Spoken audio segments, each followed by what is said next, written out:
but I hadn't been back up there. And it was funny because as I got closer to where you guys were, the service was gone. And I was like, oh, I hope the map stays on. Otherwise, I'm completely not going to find where I'm going. Yeah, exactly. Well, that's sort of part of the idea is that there's limited service so that the addiction we all have to Yeah. distractions and cell phones and connection to others on the outside is somewhat curtailed, so to speak. Right. So that kind of also makes us feel a little nervous, right? And some people get really agitated if they're not connected to their phones all the time. And I think it's kind of interesting to create an environment where that's not totally possible. But then I think also, I don't know what your experience was, but a lot of people have the experiences that everything like a movie sort of fades away and it's you and these horses in that space that we've created where that's all there is. Yeah.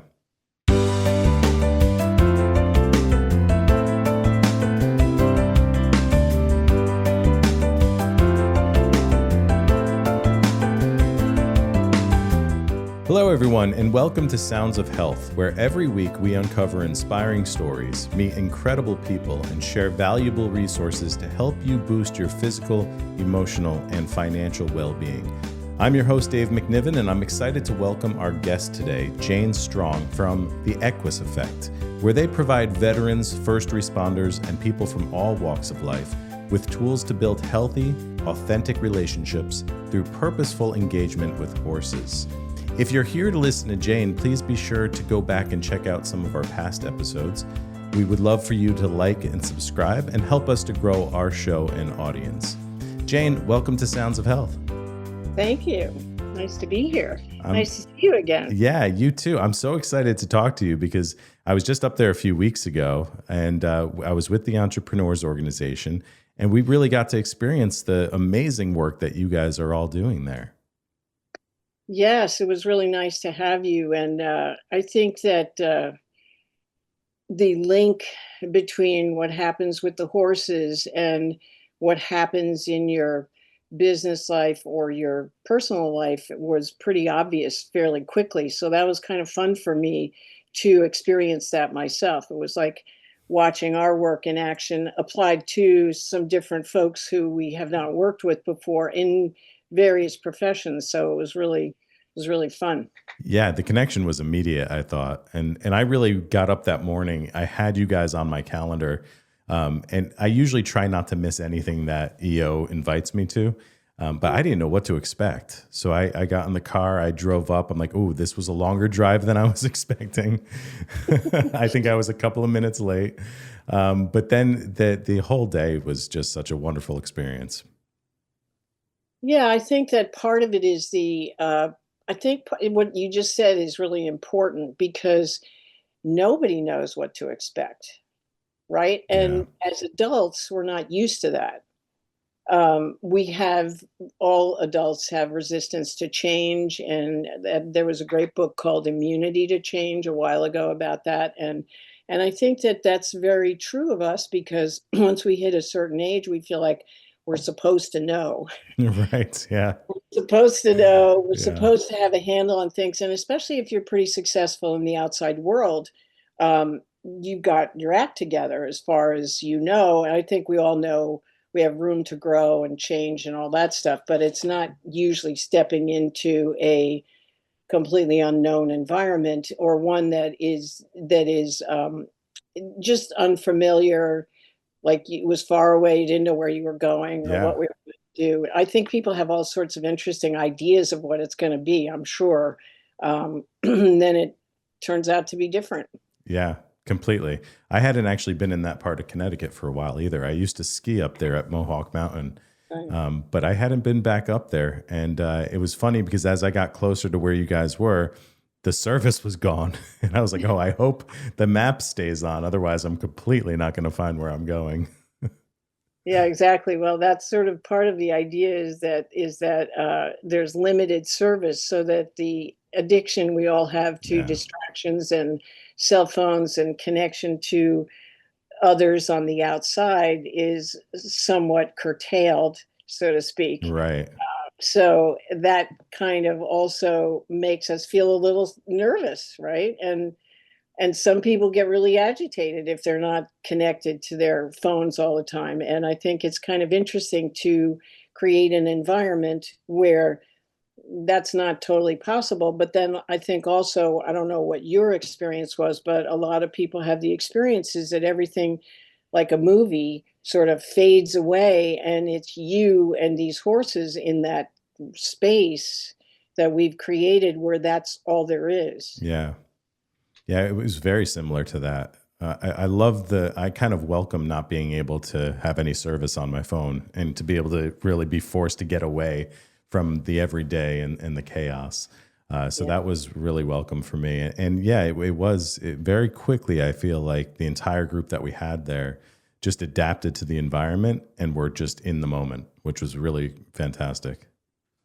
Yeah, and I think one of the things that we said, probably we did say this in the beginning, is that in a way, since horses, we domesticated them 6,000 years ago, Yeah. and we've had so much of our history has been written on their backs and through their ability to get us places faster and to, everything, transportation, war, agriculture, pleasure, but really utility was what how we partnered with horses.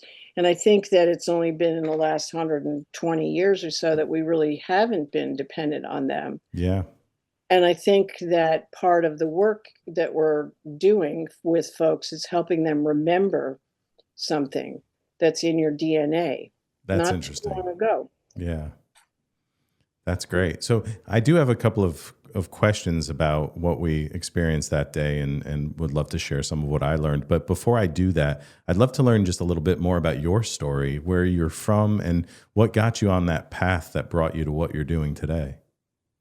Sure. Well, I grew up in New Jersey, and I had a horse when I was from like age. I probably rode from the age of eight till 15, and I was crazy about horses, and so I wound up working in mostly competing in a event, not event, it would be part of it would be eventing, the open outside course jumping, and it was called hunter kind of things, where you're outside on natural type fences, and the deal is you have to be core really in tune with your horse, and they watch how you're going over the jumps, and they watch lead changes, these different things that they watch.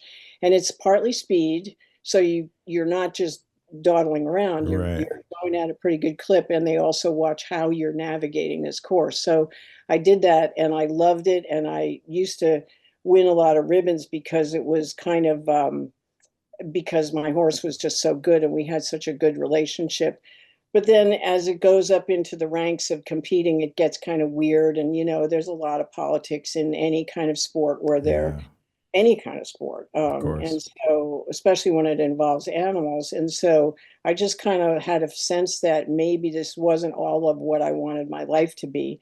So, I sold my horse and actually started to pay attention in school for the first time. Yeah. and and then I went on to become a market research person, and I did a whole bunch of ethnographic interviews all over the country with different populations and subgroups. And I did that as my career, traveling and doing that all over the country. And I never thought I would have horses in my life again. Never, because the only thing I knew was competing. And I certainly didn't want to go on trail rides where you're nose to tail with other horses. Right. You know, they just are going in sort of a pack. I didn't want to do that. I couldn't imagine any other way to be with them. And then in 2002, so that was like 30 years or so. I didn't get on a horse, and then this guy I met asked me if I wanted to go riding over in Westchester on some big trails, not just a trail ride, but with these horses that he was able to he had access to. So we went out on these big trails, and it was a weird experience for me because my head was really scared, because I'm thinking I'm an old rusty, I can't do this. And, my head was telling me all these things, but my body was really relaxing into it. And I got this message, whatever that was, that said, it's not just good for you, it's good for a lot of people. So that was 2002, and I felt like, what do I do with this? Like, what does that mean? Yeah. And so um, I started to learn about other ways to be with horses besides competing. And one thing led to another, which that one thing led to another was 6 years of trying to figure out what this was supposed to be. And I wound up going out to California and learned a lot about what's called natural horsemanship, or mostly it's working with horses based on who they are rather than dominance and control. You learn how to collaborate with them and use leverage, and what I now call, because a Marine told me this, it's finesse, not force. Mm-hmm. So you're using, as we taught you, you're using ways to be with the horses that works for them Right. and also helps us settle down in a certain way. And so anyway, I started to study that and then went to school in Tucson to learn how to facilitate this kind of work. And then wound up seeing that statistic of 22 suicides a day in 2008. And I was like, these are the people we can really help, Yeah. because psychological stuff wasn't touching where they had been touched by their experiences and their overwhelm and their Yeah. unresolved Yeah. things. That's amazing. Did you continue in your other career while you were Yeah. pursuing what to do? So you were still working, Oh, but you were yeah. just kind of doing this as a hobby or figuring out where it was going to go? Yeah. Well, it was a hobby, but it was also a real pull Yeah. to something else that was a combination, if you will, of what I loved, which was horses, and um, service to other people, that also tapped into what I knew about understanding other cultures, because I didn't know people, veterans, really. I didn't Yeah. know people who'd been to war. Those weren't the people I would encounter in my life. So I had to learn who they were and how they operate and where they're stuck. And so I did. I just learned about them. And then when we started to see them, I started to have firsthand experience of how they were stuck in different ways. And, and then went to school for somatic experiencing. So I'm trained in that, which fits really well with the horses, Yeah. because Absolutely. they're always in their bodies. And so what I track with people is not like, I don't think people are broken or they need fixing. It's like, we're all stuck in different ways, Hmm. with stories, with beliefs, and behavior patterns that we keep doing even whether they work or not. So we started working with vets and first responders and their families, and then now with you guys and women who are out in the world and I think it helps everybody to Yeah. understand how you come across. Yeah, absolutely. I think that day I said to you, like, this, I think, is something that teenagers would benefit from. When you're just trying to find yourself and you're going through high school. And I mean, just to kind of get out of your own head and be with these animals, it really helps everything. Yeah, I think it gets us more into our bodies Yeah, instead of just our thinking brain. You can't be, right? You have to know where your feet are, and you have right. to use your body in a way that is probably feels awkward at first, but it's very helpful when it comes to setting boundaries, which we talked about with you, and setting boundaries, asking for what you want, influencing things in a Right. kind of a different way than just the way I see it, like just talking from your head. Your whole body is engaged in the process, and you learn where you have some blind spots or where you make assumptions that aren't necessarily true, or patterns that work with some people and don't work with others. You can kind of see those things and break through them at the same time. So it's not like you're sitting on the sidelines or in a therapist's office talking about your life. You're Yeah. actually experiencing things in real time, which I think certainly gave me, when I started to do this work, a chance to take a look at some things that were just assumptions and habits that I took with me, and I just kept bringing um, the same tools to different situations, whether they worked or not. And Right. so we help people make those distinctions. Yeah, I thought it was interesting too, because I mean, there's all types of somatic therapy and things that people use to kind of work through what their blocks are. But it was interesting in this regard, having a partner in the horse, having another living creature who you have to be present with. And that was a really amazing thing, because it wasn't just, I don't know how I want to put it. It wasn't just kind of focusing on how you experience it within your own body, but also how you're delivering messages to and getting messages from that partner. Right. It's quite amazing, isn't Yeah, it? it really is. Because it's real time and they're just honest. Horses are just honest. They're Right. reality based. They're not judgmental. They're not like going, what a jerk, that he's doing this. But Yeah. they definitely, if something doesn't make sense to them, they either freeze or they wander off or they do something that tells you without words, this isn't working. And Right. Yeah. right. And so it's on you, the participant, it's on you to reorient yourself in a way that makes sense to them. So we're out of the land of right and wrong. It's not that it works or it doesn't Right. work. And since they're prey animals, they're extremely sensitive to the intentions of everybody around them. So they're going to tell you, oh, this is too much, or that's not enough, or I'm confused. They'll do that. And it just helps to, I think, organize our nervous systems to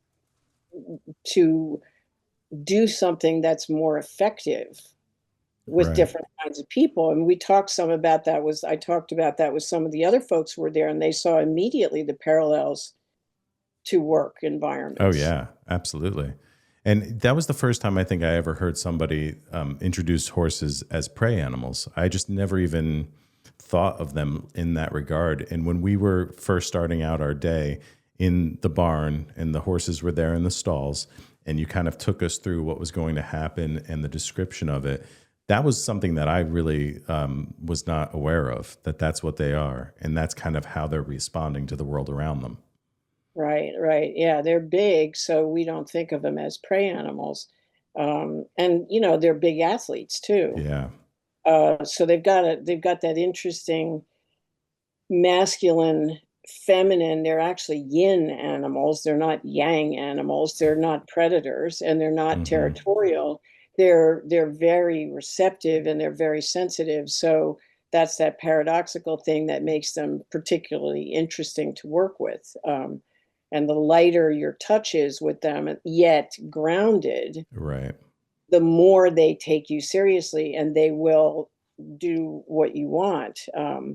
So when you see a great horseman or woman, you can hardly tell what they're doing, Right.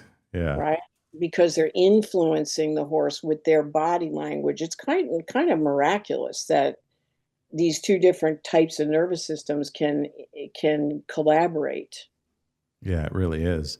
Back in 2002, when you kind of reconnected with the horse, and you felt like there was something here that was going to lead you onto this journey, was it something beyond just muscle memory of being on a horse again? What was the pull that you were feeling? Mm. I just think, well, I can remember how it felt was that my spine just sort of lined up and I could feel how to sit on the horse in a way that, you're sitting right over their hearts. Mm-hmm. So their body is influencing your whole spinal cord, your whole internal system. So it isn't muscles. It's more. That's a good question. It wasn't muscles. It was more kind of a energetic kind of sensation up through my body that Mm. felt both comfortable and energizing at the same time. So it wasn't just relaxing. It was engaged. I was Yeah, engaged. that's I interesting. would I would say. And I think that's part of what you would have felt at our place is like you might have been nervous, but also engaged and also excited and Hmm. also relaxed. Right? Right. Yeah. All It's of those things like, all at once. Yeah. yeah. So that's what I think that's really what presence is. Yeah. that word presence, which is such a big word in a way. It's not just being here now, it's being here with your whole self. Right. Now, how did you end up in Connecticut at this location? Well, I was living in Fairfield County when I started. When I got back on a horse, I went over to Bedford, New York, but I was living in Weston, Connecticut, and of course that's the suburbs. And Hmm. if I tried it, and I knew when I figured out I wanted to do this work, I was thinking, where am I going to do it? And I didn't want to do it at a barn where people had other horses, because it's the kind of work, as I'm sure you would know now, you can't have other people walking around doing Yeah. other things. Right. So you want a bubble. You want to create a psychologically safe bubble and environment for people to explore and get beyond their ego-based habits. And I think so. When I started to look for land in Fairfield County, that was like crazy. I mean, Right. Yeah. people were like, "Well, it's got 4 garages, and what else do you want?" And it was prohibitively expensive, and unlikely that I could do that. So I started to look up here in Litchfield County, and I was looking in Kent and Kent and other towns up around here, and I wound up then moving up here in 2011 and renting. I finally sold my house in Weston. I put it on the market, and I moved up here in 2011 and just rented a house just because I wanted to get a feel for the towns Yeah. That's instead of smart. just looking, with the real estate agent, Right. you don't know where you are. So after 2 months of renting this house nearby, my partner John said, "Well, why don't we go looking again for property or something?" And so the first day we went out, we found this place, and a dead end road, um, Hmm. no, 55 acres in conservation easement behind us that we own, but Right. it can't touch, nobody can touch it, against some trails in Sharon that are beautiful. Um, and it had a pond, and it had this, just had that cottage where we met, where you first were. So we lived in Hmm. that cottage for 2 years and then built the house that Oh, I'm. wow. That's great. Yeah, put up fencing, fixed up the barn. It was a clean slate, pretty much, really overgrown.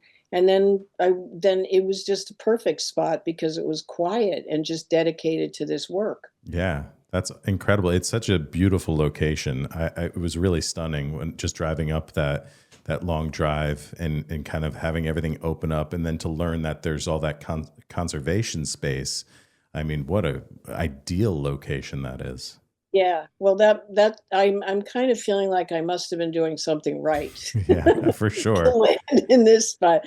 So yeah, and it was funny because one time one of these Marines I was seeing in the beginning, I said, so what do you like about this space? And he said, well, I can see at the top of that ridge, and I can tell if anybody's coming over the ridge, so I feel really safe. I was like, I never thought of it Wow, that way. that's interesting. But they do. They feel safe, Yeah, and I think everyone feels kind of safe. yeah, I think so. How important was it to have the body of water, the pond there?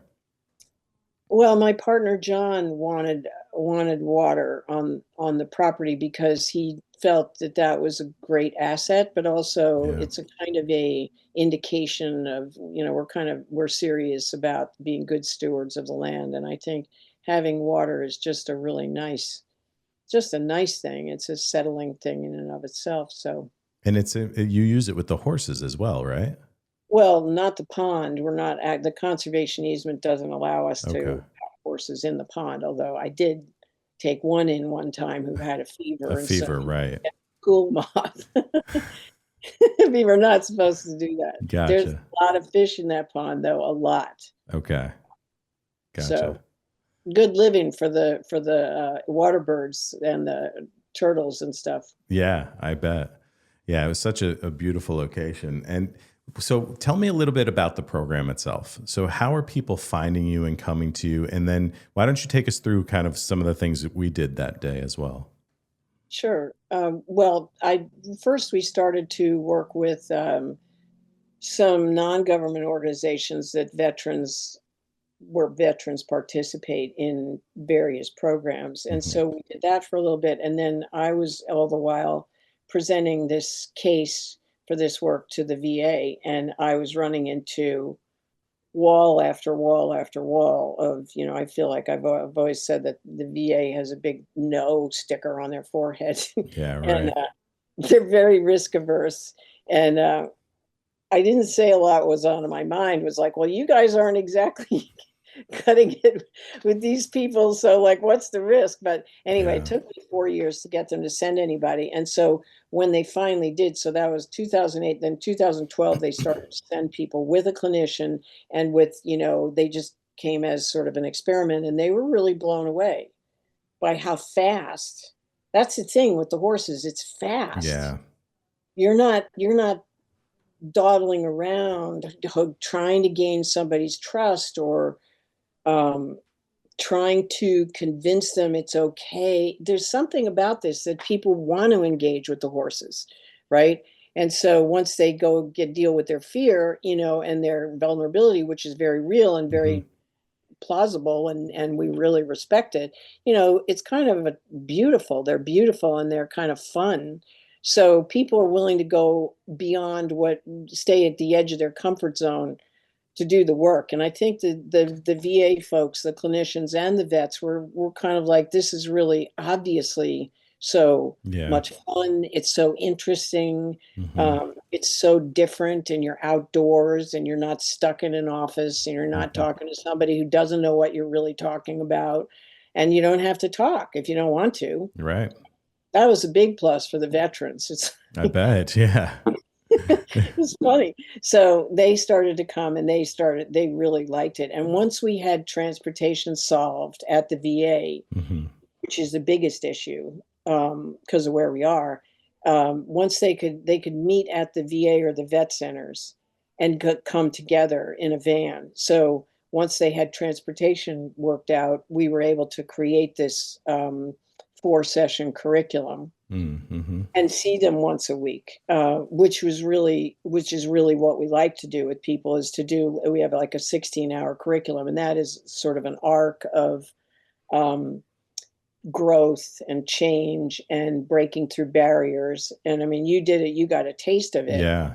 Yeah. but it is we can do weekend retreats. We've figured out all sorts of ways to deliver more of the program in shorter amounts of time. Or some people we see are first responders who people who have to go back to work, so they Right. can't come once a week.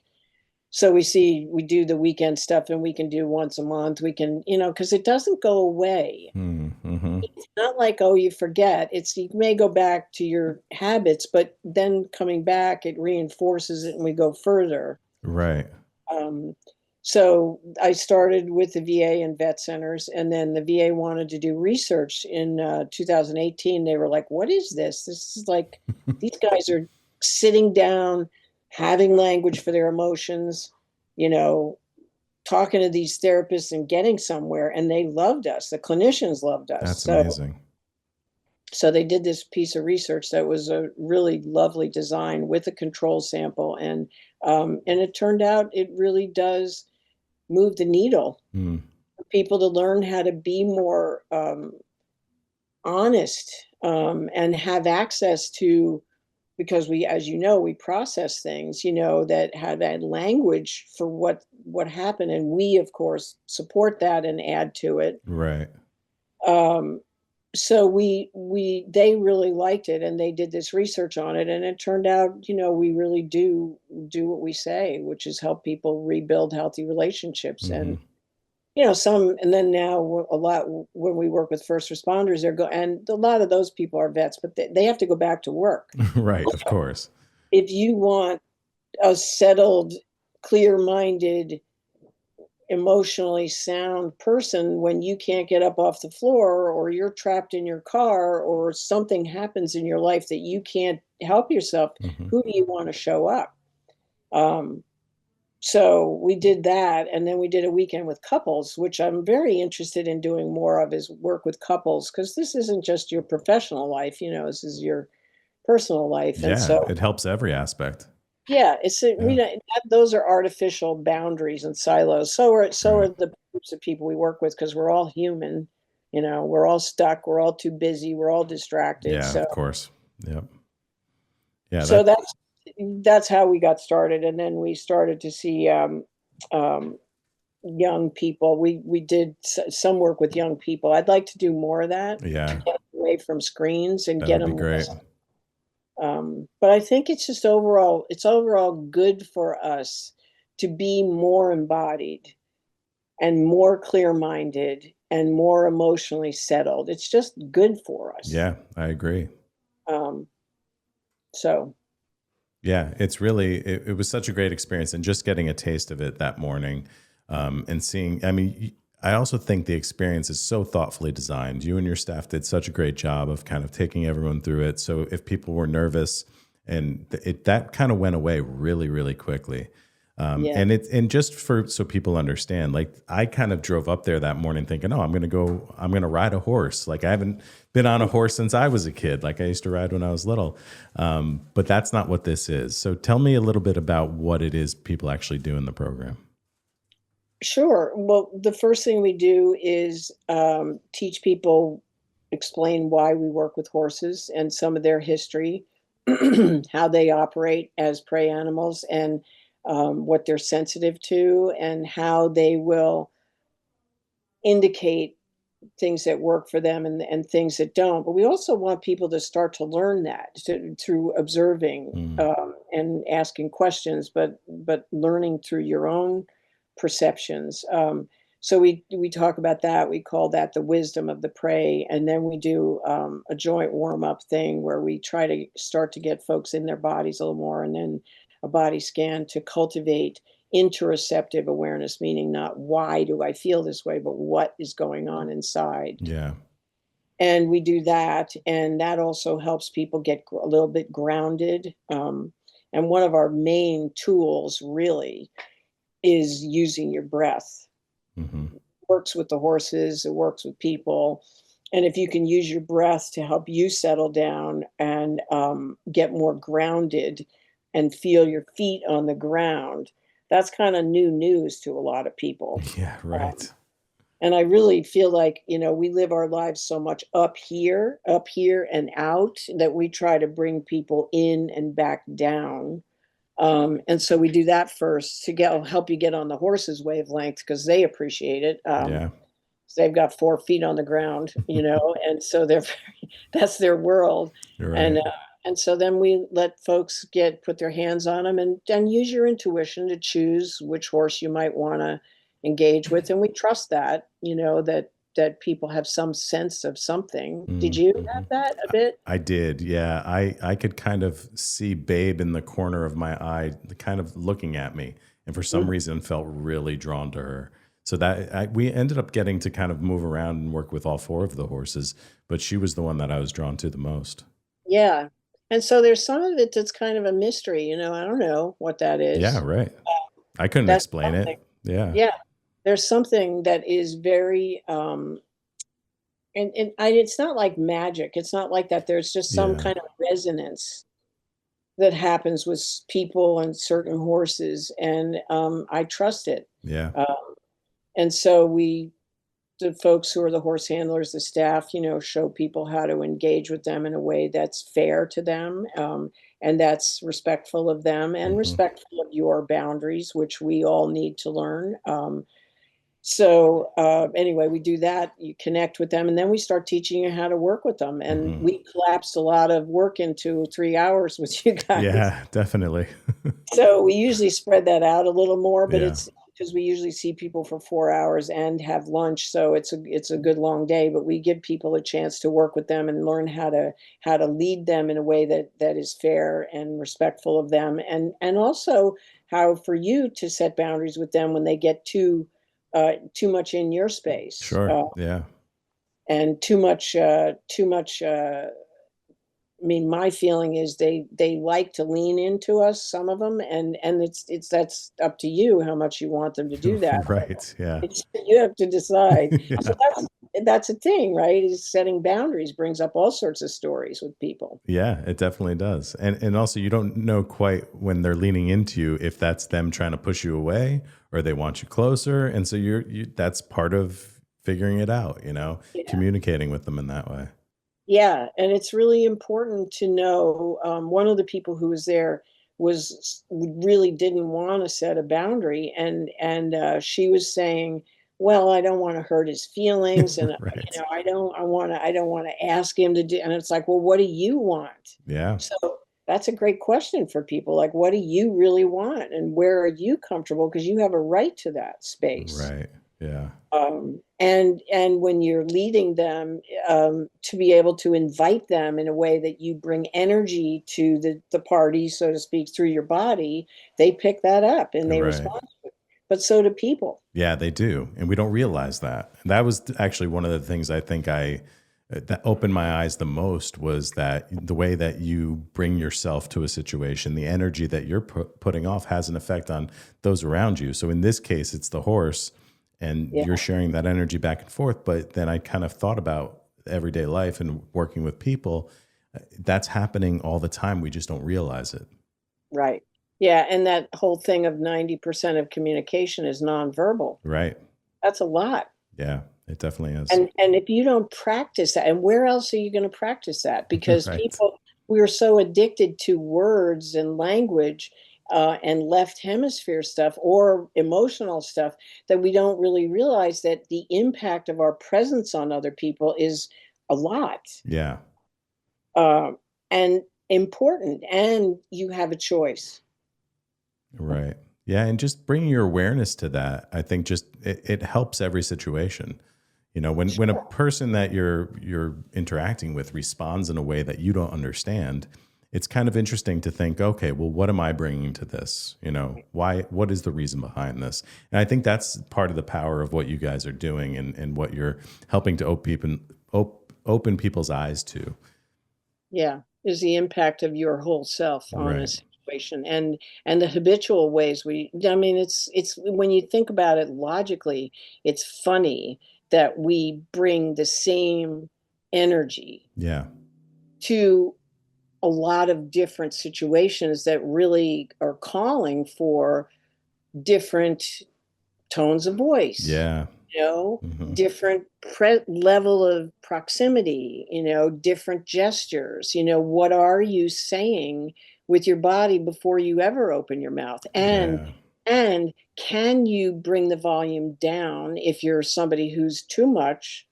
You do have a choice. You can Right. bring your energy down and come down this way more. And if you're not forceful enough or not assertive enough, let's say, you can learn how to bring that up and show up more. Yeah. Yeah, for sure.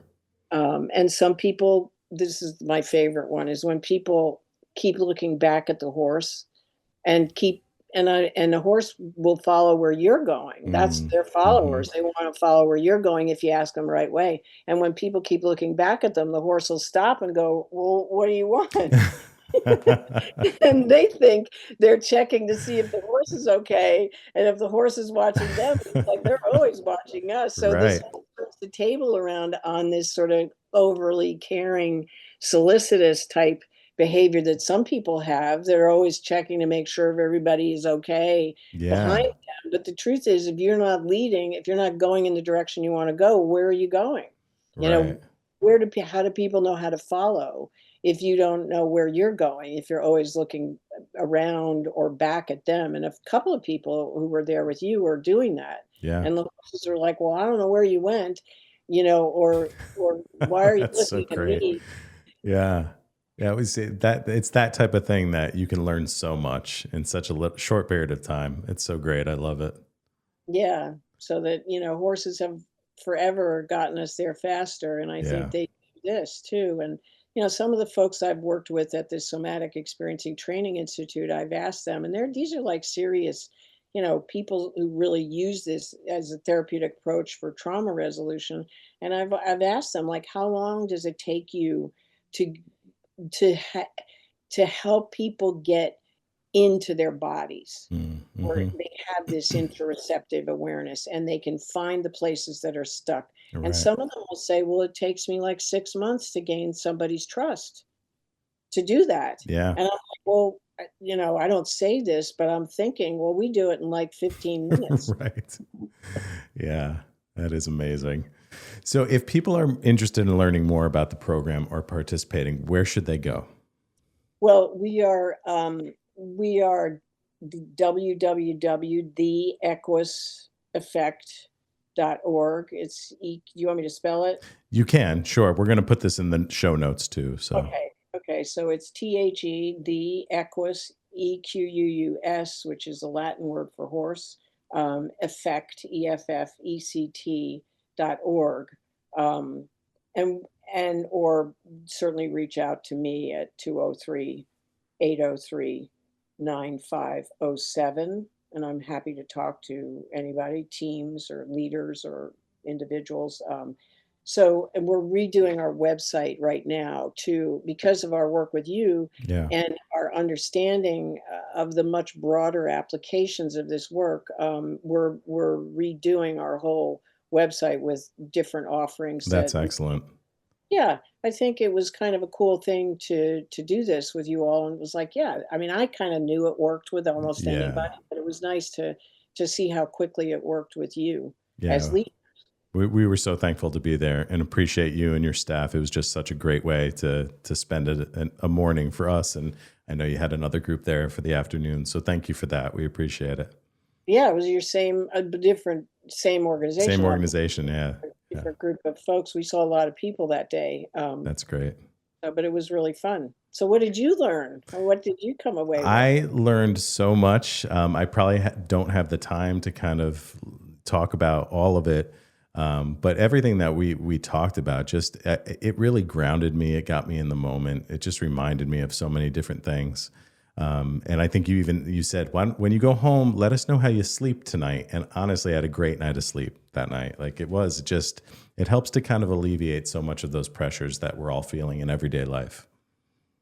Yeah, yeah. I think it also, so the way I would see that is, I'm pretty grounded and I can be very Yeah. concrete. I think that the real word for this is it creates like a longer wavelength of space between things and activation and settling, and those are all Yeah. somatic experiencing words, but you get activated and then you settle. And I think what too many of us do is we get activated, we don't come down, Yeah. and so our sleep is affected and our feeling of urgency about things, and the pace of things is so fast right now that I don't think people realize we have any choice but to just sort of catch the train and go. Yeah, I think you're right. I think that's definitely one of the beautiful gifts of this type of work, Yeah. and that's really amazing. So we don't have a whole lot of time left. I don't want to take too much more of your time, but we do have a tradition on the show of asking our guests at the end to share a health hack. So this is something that you practice in your life that just helps you to live a healthier life. It could be something that affects you physically, emotionally, or even financially. um Well, I think that being more grounded, which I do with my breath and take a couple of nice breaths and let that oxygen go all the way down to the bottoms of my feet and then feel the soles of my feet on the ground. And if I can go outside to do it, I do. Mm-hmm. Really go outside. If you can go barefoot, all the better. Yeah. But notice the soles of your feet on the ground and notice what you're standing on, whether it's grass or in our case, in the round pen, it's sand and then stone dust and the earth. And that's gravity Yeah. that holds us. And that to me, but using the oxygen that I take in to imagine it going all the way down to the bottoms of my feet is such a great tool to reset my nervous system, um, to put space between things, and to allow me to make a transition from one thing to another so that when I go into the next thing, I'm going in at a lower Mm. RPM, so to speak, so that I'm actually spending my energy more wisely. That's great. I love that practice. It's something I've done in my own life too. I'll actually, when I used to be an actor, and before I would kind of get ready to go on stage, I would go outside and find a patch of grass somewhere, and I'd let myself get grounded. I'd put my hand down on the earth, and that was Right. just something I just would feel, the earth below me. And it really does. It helps you to kind of get that heartbeat in check and bring yourself to a place that's just much more balanced. Yeah, it helps your heart rate variability, which is a good thing. It helps make sense out of things, which is good for financial stuff. Yeah, for sure. Yeah. Instead of resisting and staying up Yeah. in this swirl, it just come down, and it's a reality-based practice. Yeah. That's great. Well, thank you so much for your time today. This has really been such a great conversation. I feel like we could keep it going, but I want to be sensitive to all of our time and getting back to the rigmarole that we have ahead of us. So thank you so much for joining us. We'd love to have you back someday, and we will definitely tell everybody about the incredible organization and the work that you're doing. Yeah, come back and see us. I would love to. Yeah, definitely. I'll make that happen. All right, Jane, thank you so much. And thank you to all of you out there listening to Sounds of Health. That's a wrap on another episode brought to you by Nutmeg Insurance Advisors and recorded at the offices of Nutmeg Advisory Group. I'm your host, Dave MacNiven.